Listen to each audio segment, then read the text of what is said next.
전능하사 천지를 만드신 하나님 아버지를 내가 믿사오며 그 외아들 우리 주 예수 그리스도를 믿사오니 이는 성령으로 잉태하사 동정녀 마리아에게 나시고 본디오 빌라도에게 고난을 받으사 십자가에 못 박혀 죽으시고 장사한 지 사흘 만에 죽은 자 가운데서 다시 살아나시며 하늘에 오르사 전능하신 하나님 우편에 앉아 계시다가 저리로서 산 자와 죽은 자를 심판하러 오시리라.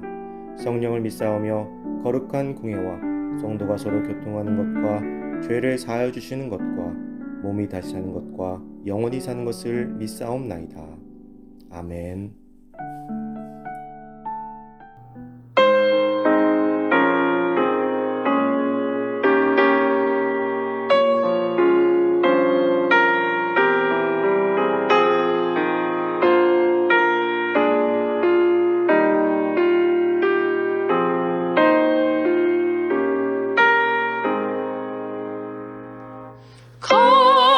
값비싼 향유를 주게 드린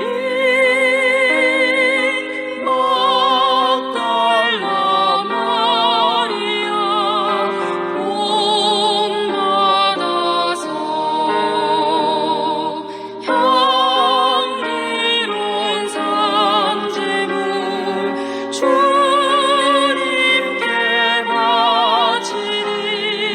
사랑의 주 내 주님께 연약한 자에게 힘을 주고 어두운 세상에 빛을 비춰 성실과 인내로 내 형제 이끌리. 사랑의 주 내 주님께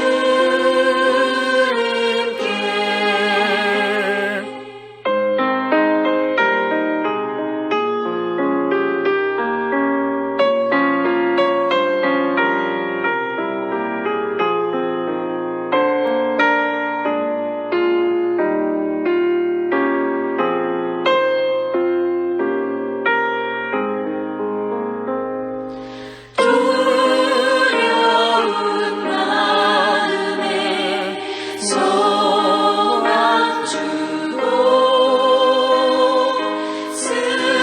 슬픔에 쌓인 자 위로하며 길 잃은 자들을 친절히 이끌리. 사랑의 주 내 주님께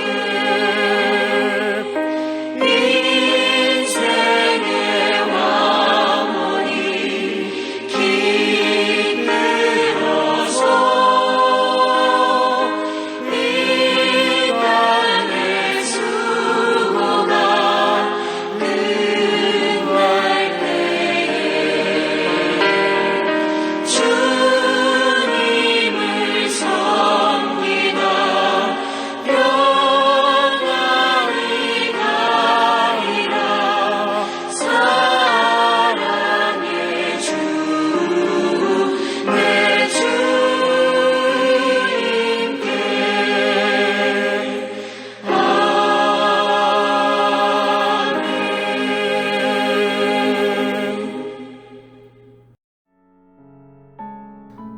오늘 하나님께 주신 말씀은 고린도전서 12장 1절에서 11절 말씀입니다. 형제들아, 신령한 것에 대하여 나는 너희가 알지 못하기를 원하지 아니하노니 너희도 알거니와 너희가 이방인으로 있을 때 말 못하는 우상에게로 끄는 그대로 끌려갔느니라. 그러므로 내가 너희에게 알리노니 하나님의 영으로 말하는 자는 누구든지 예수를 저주할 자라 하지 아니하고 또 성령으로 아니하고는 누구든지 예수를 주시라 할 수 없느니라. 은사는 여러 가지나 성령은 같고 직분은 여러 가지나 주는 같으며 또 사역은 여러 가지나 모든 것을 모든 사람 가운데서 이루시는 하나님은 같으니 각 사람에게 성령을 나타내심은 유익하게 하려 하심이라.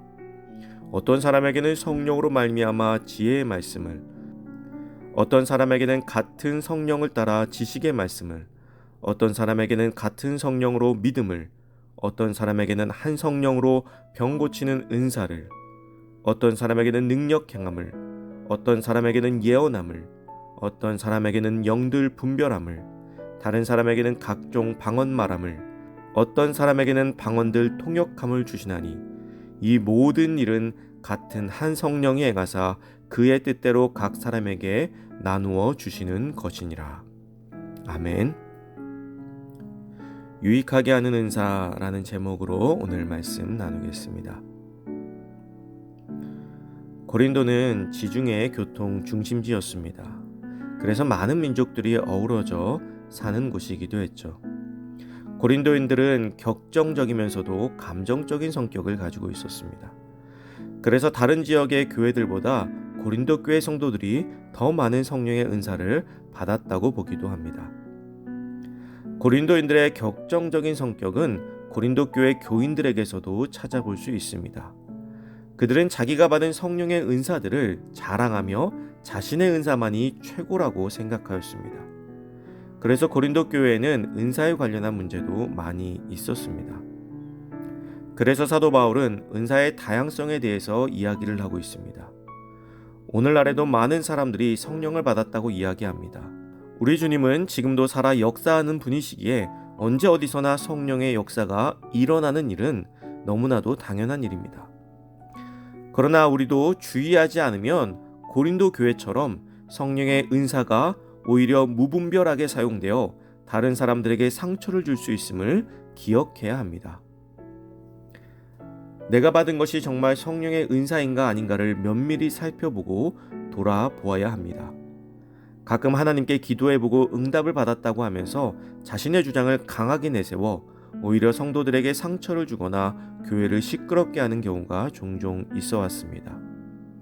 사실 목회자로서 성도가 기도하고 응답을 받았다고 하면서 그것에 굉장한 확신을 가지고 이야기할 때 그들을 대응하는 것은 쉽지 않을 때가 많이 있습니다. 어느 교회에서 있었던 일입니다. 교회 학교 전도사님과 선생님들이 아이들을 위해서 2시간이 넘는 시간 동안 머리를 맞대어 회의를 하며 고심한 끝에 한 가지 행사를 계획하였습니다. 어떠한 방식으로 진행할지를 한참을 고민하고 결정을 한 뒤에 각자 맡은 부분을 가지고 준비해서 다음 주에 모이기로 하였습니다. 그런데 수요일쯤에 선생님들 가운데 나이가 가장 많으신 선생님이 전도사님을 찾아왔습니다. 그리고 이렇게 말씀하셨습니다. 전도사님, 우리가 지난 주일에 회의를 했지만 그건 좀 아닌 것 같습니다. 제가 선생님들에게도 다 전화를 하였습니다. 그러니 우리 이번 주일에 다시 회의를 해야 될 것 같습니다. 놀란 전도사님은 우리가 회의한 것이 무엇이 잘못되었는지를 다시 물었습니다. 그러자 그 선생님께서는 자기가 이틀 동안 기도해 봤는데 아닌 것 같다는 마음을 주셨다는 것입니다. 평소에 기도의 은사가 있다고 생각해왔던 선생님이기에 이유도 없이 기도해보고 그렇다고 하는 말에 전도사님과 선생님들은 당황했지만 반대가 너무나 극심해서 결국 계획한 대로 하지 못하고 말았다고 합니다. 목회자에게 있어서 세상 무서운 말이 기도해 봤는데요 라는 말입니다. 기도했고 응답을 받았다고 하는데 그것에 대해서 목회자가 잘못되었다고 말하는 것은 굉장히 어렵습니다. 왜냐하면 그렇게까지 이야기할 때에는 이미 본인이 받은 응답에 대한 확고한 신념을 가지고 있기 때문입니다. 그래서 우리는 하나님의 응답을 이야기할 때 좀 더 신중해야 합니다. 사도 바울은 하나님의 응답, 즉 은사를 이야기하면서 유익을 주어야 한다고 말하고 있습니다. 여기서 유익이란 어느 개인에게 속하는 단어가 아닌 공동체를 의미하는 것입니다.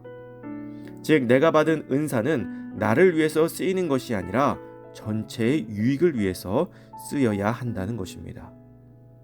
그래서 우리는 내가 받은 응답이, 내가 받은 은사가 전체를 위한 것인가를 놓고 항상 생각해 봐야 됩니다. 또한 은사는 한 성령에 의해서 주어졌습니다.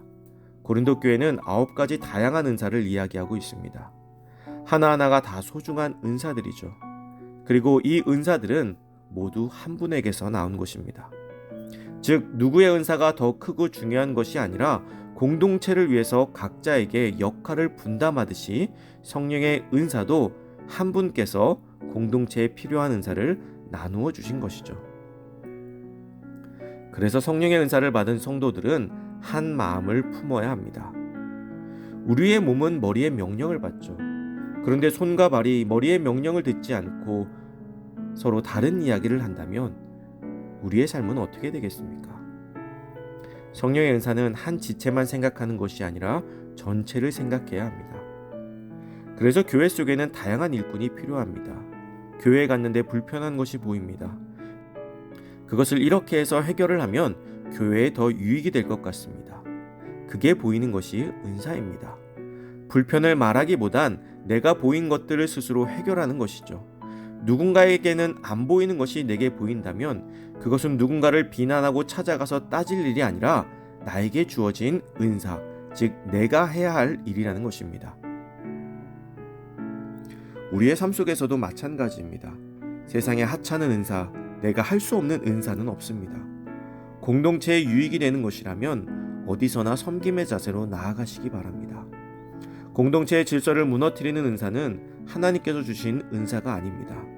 항상 나에게 주신 은사를 살펴보고 공동체에 더 아름다운 유익을 끼치는지 돌아보고 점검함으로 주님께서 주신 은사와 응답을 멋지게 사용하는 우리가 되기를 간절히 소망합니다.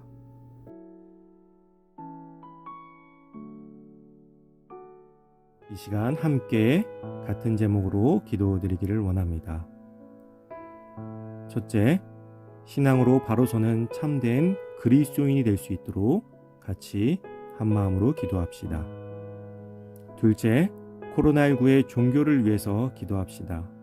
의료진, 정부 관계자들의 정신 건강과 육체적인 체력을 위해서, 또 환자들과 가족들을 위해서, 또 온 세계를 위해서, 또한 이 코로나19 사태로 많은 어려움을 겪고 있는 우리 주변의 이웃들을 위해서 기도해 주시기 바랍니다. 또 세 번째로 교회를 위해 여러분들의 기도 제목을 놓고 기도해 주시기 바랍니다. 기도하겠습니다.